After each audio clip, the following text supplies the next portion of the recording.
আজ সকাল 6:30টায় যে ভূমিকম্পটা হয়েছে, যারা আমরা ফজর নামাজ পড়েছি তারা অনেকেই টের পেয়েছি বিষয়টা, আর যারা ফজর নামাজ পড়েননি 10টায় 9টায় উঠেছেন তারা তো ঘুমে আচ্ছন্ন ছিলেন, দেখেনি, বুঝতেই পারেননি যে কতটুক পরিমাণে ভূমিকম্প হয়েছে।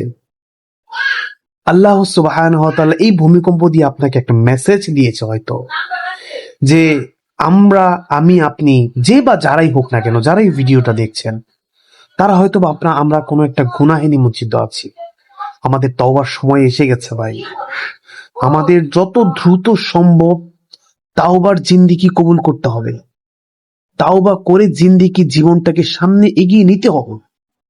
তাওবা অনেক বড়, অনেক বড় একটি জিনিস, যেটা আমরা বুঝতেছি না। আমরা ভাবতেছি যে আর 2টি দিন পরে তাওবা করব। আল্লাহ তাআলা চাইলেই পারতেন এই ভূমিকম্পে আপনাকে ধসিয়ে দিতে, আমাকে ধসিয়ে দিতে। আল্লাহ তাআলা সেটা করেননি। আল্লাহ তাআলা আবারও সুযোগ দিয়েছেন।